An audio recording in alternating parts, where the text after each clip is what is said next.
Today's success story is about a husband and a wife, and they got married and they were going to the consulate, and the wife's case got denied for fraud and misrepresentation. They were devastated, they're separated, and now they came to us to file for a 601 waiver while being separated. Prepared for a good half a year, we filed it, and just 10 days ago, it got approved and consulate approved them. It's a long time. There was no request for evidence, but it's a long battle. Now you ask, how can the government waive fraud and misrepresentation? And what did you do? Well, it was a very sympathetic case. The US citizen spouse in the US had a couple prior marriages. Again, he was dating her. And in this long distance cross-country relationship, the new spouse didn't know all the details to the prior divorces and marriages, and it was kind of complicated. Ultimately, she did not answer to the satisfaction of the consular officer, and the consular officer slapped the fraud and misrepresentation case on her.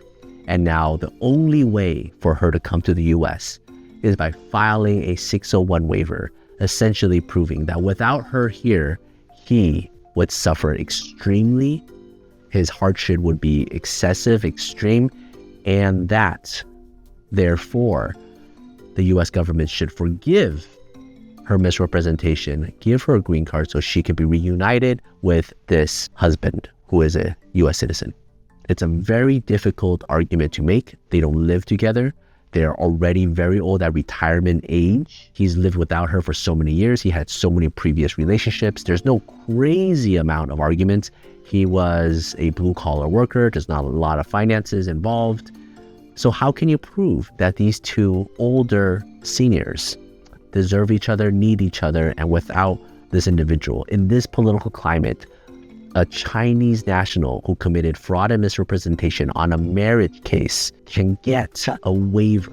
We spent the first part of this waiver application, I have it right here, talking about how it was not fraud and not misrepresentation. Again, it was a confusing marital history. This is what she said. This is what the officer believed. At best, this case is just a misunderstanding, not fraud and not misrepresented. Even if she did say the wrong date for the meeting and the divorce, how does that help prove the case is fraudulent? We talked about the financial hardship, that this is his last leg of his life. He lived a very complicated romantic history in his entire life, multiple divorces, but the man has changed and he suffers incredible regret if he cannot bring his last love to the US, and there's nobody to take care of him. He's a very lonely individual who greatly needs his spouse. And by when the time of the initial visa interview, it's already been 4 years.